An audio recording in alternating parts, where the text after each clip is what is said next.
I've been driving trucks for almost 15 years now, and I thought I'd seen everything the road could throw at me. But what happened to me 3 weeks ago at that godforsaken truck stop off I-40 in Arkansas still keeps me up at night. I was about 18 hours into what should have been a routine haul from Memphis to Little Rock, carrying a load of automotive parts that needed to be there by morning. My eyes were burning, and I could feel that familiar heaviness creeping in. No, when your eyelids start feeling like they're made of concrete. The digital clock on my dashboard read 2:47 a.m., and I knew I needed caffeine badly. That's when I saw the exit sign for Millerville, population 847, according to the faded welcome sign. There was supposed to be a truck stop there, one of those 24-hour places that cater to guys like me who live on the road. I pulled off the interstate, my air brakes hissing in the dead silence of the Arkansas night.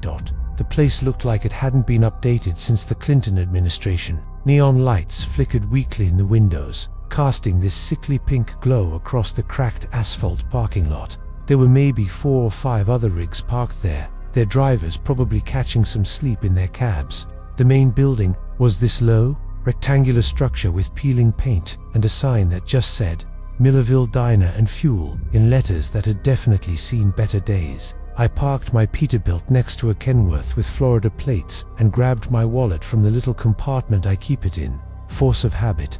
You know, after all these years on the road, the night air hit me like a wall when I stepped out, thick and humid even for October. I could hear the distant hum of the interstate behind me, but other than that, the place was dead quiet. Something about the silence felt off, but I chalked it up to being overloaded. I locked my cab and headed toward the diner, my boots crunching on the gravel. The bell above the door made this weak little chime when I walked in, barely audible over the buzz of fluorescent lights that were way too bright after being in the dark cab for so long. The place smelled like old coffee, grease, and something else I couldn't quite put my finger on.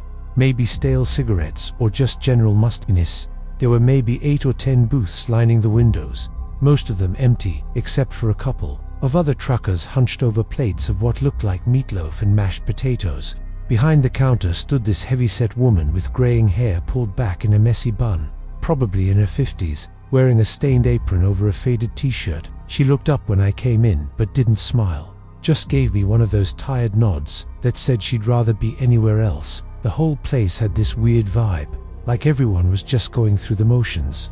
I slid into a booth near the back, one where I could keep an eye on my truck through the window. Old habit from my early days, never sit where you can't see your rig. The waitress shuffled over after a few minutes, moving like her feet hurt. Up close, I could see she had dark circles under her eyes, and this hollow look that comes from working too many double shifts. Coffee, she asked, not bothering with pleasantries.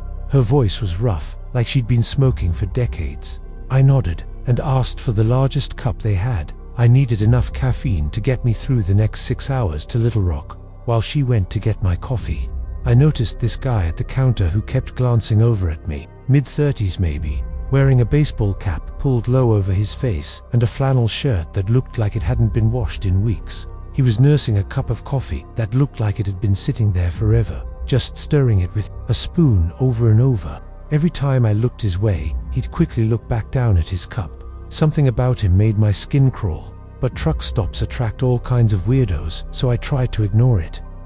The waitress came back with my coffee in one of those thick white mugs that could probably survive a nuclear blast. The coffee was dark as motor oil and probably just as thick, but it was hot, and that's all I cared about. I was about to take my first sip when this other guy appeared out of nowhere. I swear he wasn't there a second before. He was younger than the first guy, maybe mid-20s, with greasy blonde hair and this nervous energy about him. He was carrying his own cup of coffee and walking toward the back of the diner, right past my booth. I should have trusted my gut right then, should have paid attention to how his eyes kept darting toward the window where my truck was parked. But I was tired, you know. When you've been driving for almost 20 hours straight, your brain doesn't process things the way it should. He was maybe 3 feet away from my table when it happened. He stumbled, or at least that's what it looked like, and his entire cup of scalding coffee went flying right toward me. I jumped up so fast I nearly knocked over the table. Hot coffee, soaking through my jeans and burning my legs. The guy started apologizing immediately, but there was something fake about it, like he was reading from a script. "Oh man, I'm so sorry," so sorry," he kept saying, grabbing napkins from the dispenser and trying to help clean me up. The waitress came running over with a dish towel, and suddenly there were 3 of us crowded around this tiny booth, making a huge scene. I was focused on the burning sensation on my legs and trying to assess if I needed to change clothes, when I noticed the guy from the counter had disappeared, just gone. My brain was still processing the coffee incident, but some part of me registered that empty stool where he'd been sitting just moments before. The young guy was still apologizing, still making a big production of helping clean up the mess, and that's when it hit me like a freight train. This whole thing felt coordinated. The timing was too perfect, too convenient. I pushed past the guy with the napkins and rushed to the window, my heart already starting to pound. What I saw made my blood run cold. My cab door was wide open, and I could see a figure moving around inside. The guy from the counter, the one with the baseball cap, was rifling through my stuff like he owned the place. I could see him grabbing things from my glove compartment, my little storage areas, anywhere I kept my personal belongings. "Hey!" I shouted, but the thick glass and distance meant he couldn't hear me. I spun around to head for the door, but the coffee spiller was suddenly blocking my path, still holding those damn napkins and acting like he was trying to help. "Excuse me," I said, trying to push past him, but he kept stepping in my direction, apologizing and offering to pay for dry cleaning. Every second he delayed me was another second his partner had in my truck. The waitress was just standing there looking confused, like she had no idea what was happening. Maybe she didn't, or maybe she was part of it too. At that point, I didn't trust anyone in that place. I finally shoved past the guy hard enough that he stumbled backward into an empty booth. I didn't care about being polite anymore. Someone was robbing me blind, while his partner kept me distracted with this coffee charade. I burst through that door so fast, the bell nearly flew off its hinges, running across the parking lot toward my truck. The gravel crunched under my boots as I sprinted, my wet jeans chafing against my legs with every step. By the time I got there, the guy was already gone, vanished into the night like a ghost. My cab door was still hanging open, and I could see immediately that my stuff had been tossed around.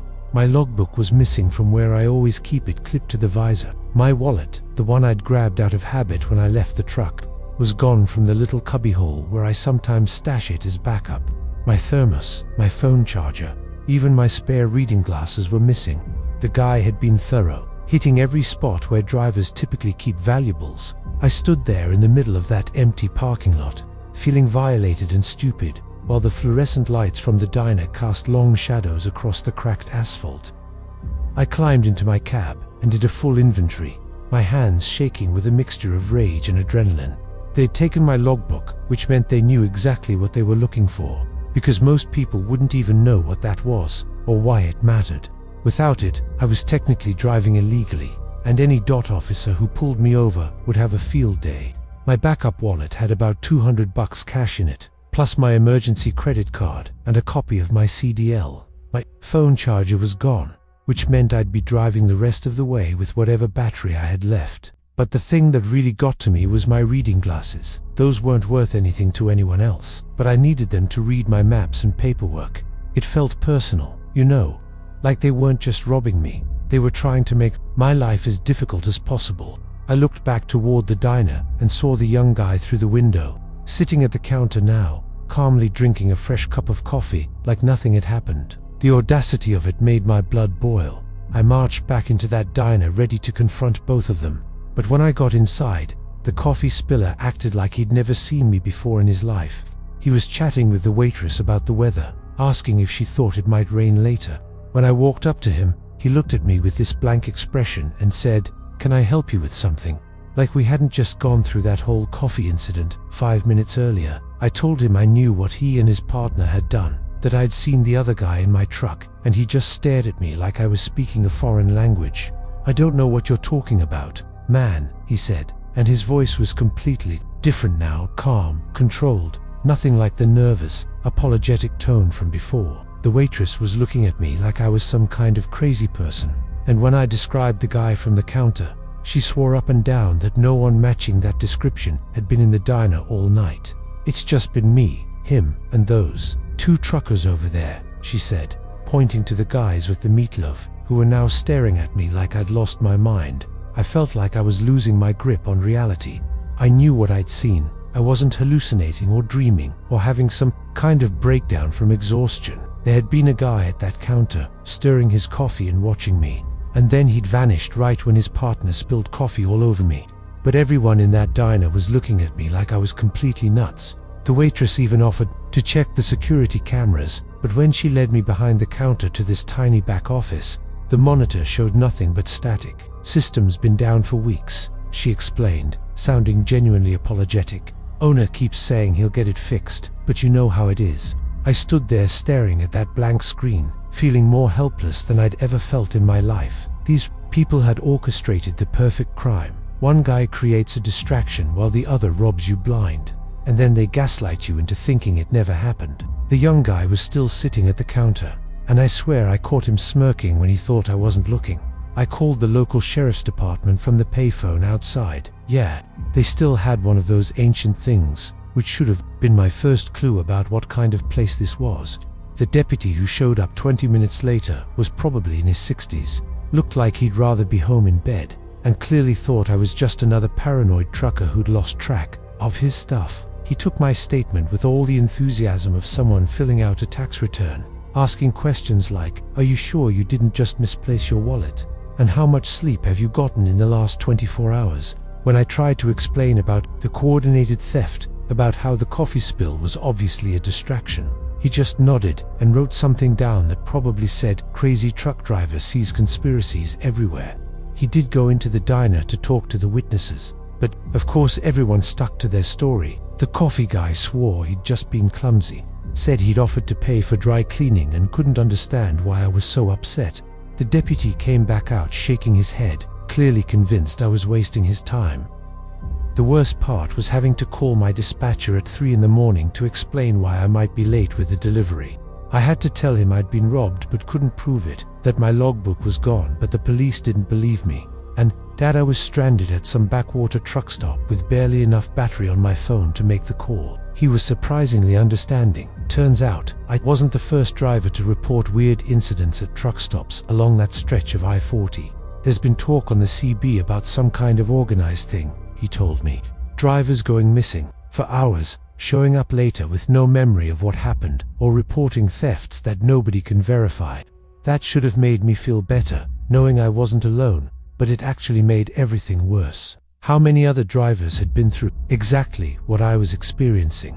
How long had this been going on? I managed to buy a cheap phone charger from the vending machine and called my insurance company, but without a police report that took the theft seriously, I was basically screwed.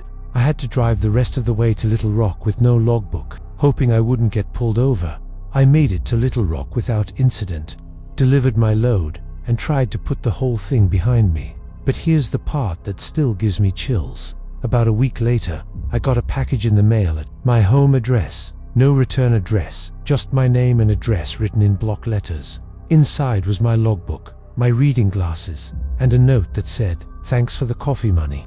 My wallet and credit card were gone for good, but they'd returned the stuff that would have gotten me in legal trouble. It was like they wanted me to know how easily they would have ruined my career if they'd wanted to. I've driven that route dozens of times since then, but I've never stopped at that truck stop again. Sometimes I'll slow down as I pass the exit, and I swear I can see those flickering neon lights in the distance. Other drivers have told me similar stories, not just about that place, but about spots all along the interstate where weird things happen to truckers. The thing is, nobody ever talks about it on the radio anymore. It's like there's this unspoken agreement that we just don't discuss it. But I needed to get this off my chest, needed to warn other drivers. If you're ever driving through Arkansas, late at night, and you see that Millerville exit, just keep driving. Trust me on this one.